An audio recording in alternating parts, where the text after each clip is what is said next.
Bonjour à tous et bienvenue sur la chaîne YouTube, ici Yoann Meyer. Je viens d'avoir un cas très intéressant de trame dans le désordre via un réseau WAN. Donc nous allons analyser avec Wireshark, voir comment nous avons pu résoudre le problème. Donc maintenant, nous allons voir un petit schéma pour illustrer tous les propos. Donc, excusez-moi, j'étais trop vite. Nous avons des agences, donc le serveur d'agence sert de proxy. Donc quand il se connecte à une application métier vers notre data center, donc l'agence a son propre routeur, donc c'est comme chez vous, une Livebox, chose comme ça. On traverse un réseau WAN agence, donc on a 600 mégabits de bande passante en centrale. Et on a donc nous on a une sonde réseau au niveau de nos accès centraux. Il y a un firewall qui protège l'entreprise et on a le balancer qui desservent toutes les applications de l'entreprise. Donc ce qui se passait, c'est que quand les flux sortaient du serveur, donc au niveau du routeur de l'agence, ici, toutes les trames étaient dans le bon ordre. Et arrivé ici, toutes les trames étaient dans le désordre. Donc avant, le point de capture était derrière le firewall. Donc on a fait déplacer le point de capture avant le firewall pour être plus proche du routeur opérateur en centrale. Le but était de savoir où se trouvait le déséquencement des trames. Est-ce que c'était dans le réseau opérateur ou généré par un équipement interne à notre entreprise? Ce qu'il faut savoir, c'est que lors du déséquencement, on avait un code d'erreur Citrix dans la fenêtre TCP qui nous montrait qu'on avait des resets. Donc je vais vous montrer ça tout de suite. Donc on est dans les fichiers PCAP, donc on avait un code d'erreur, donc on y reviendra plus tard. Et ces codes d'erreur sont bien envoyés, la Win à 9700. Il va être référencé dans un tableau. Je vais prendre le 9700 qui est ici, par exemple, dans l'exemple. Donc nous, c'est pas cette valeur-là. De tête, je crois que c'était cette valeur-là. Donc nous allons voir dans les PCAP. Donc nous allons commencer l'analyse de PCAP. Donc on a bien deux traces réseau, une au niveau du serveur de l'agence et une au niveau de notre point de capture en entrée de data center. Donc on va prendre celle du serveur d'agence.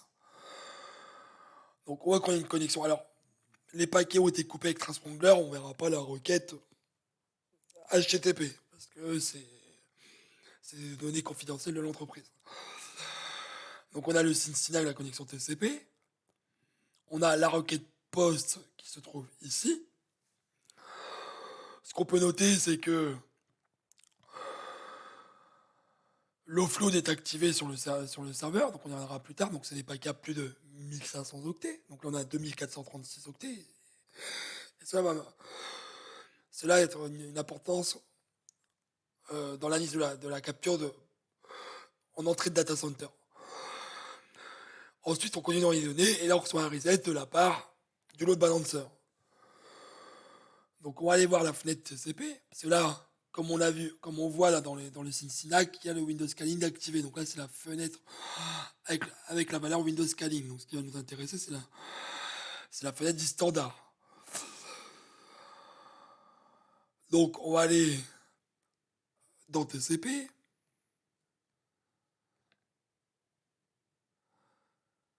Et la valeur est à 8201. Donc, ce code d'erreur-là, on va le retrouver sur le site de Citrix. 8201. La voici. Donc elle est bien présente dans, dans, dans la description qui est référencée sur le site de Citrix. Donc pourquoi il envoie ça? Donc comme je prends des traces de points de capture différents, j'ai deux méthodes. Soit je m'appuie sur les séquencements TCP, donc numéros de séquence, acquittement et tout, soit je m'appuie sur les numéros identification IP au niveau de l'entête IP. Donc pour avoir mes vidéos soit sur le suivi de connexion TCP ou soit sur l'identification IP si besoin. Donc c'est le proxy de l'agence qui se connecte au load balancer. Donc on va de 9825. On va surtout s'intéresser à la partie serveur de l'agence 9827, 28 et 30. Maintenant, on va aller de l'autre côté. On va prendre l'autre trace réseau.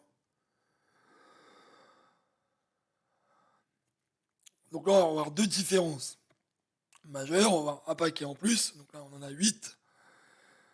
Et l'autre, on en a 7. Pourquoi? C'est très simple. Le paquet de 2436 octets, quand il y a vos premiers routeurs, il a été fragmenté. Car la MTU est à 1500 octets. Donc, on va revenir sur notre paquet précédent. Donc, on va avoir 9825, 9827 et 9829. La requête post qui était en 9828 est arrivée après.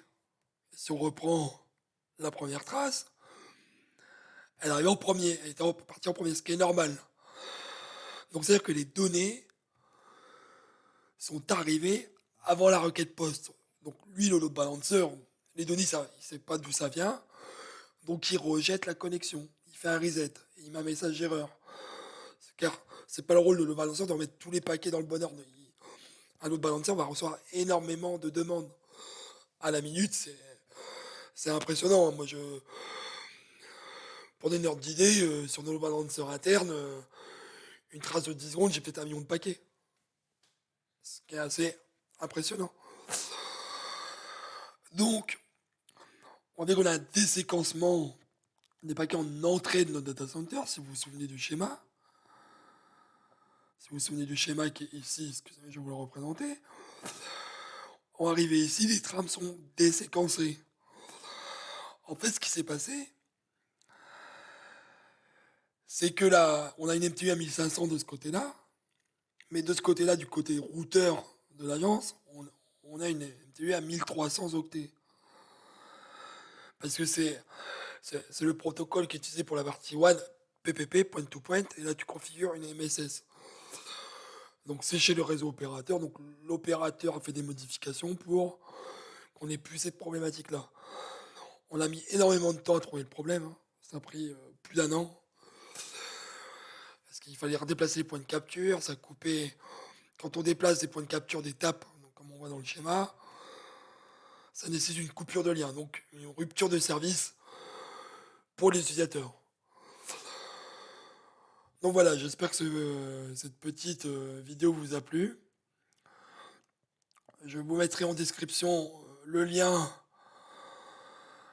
avec les codes d'erreur des load balancers dans les fenêtres TCP. C'est aussi ça a été une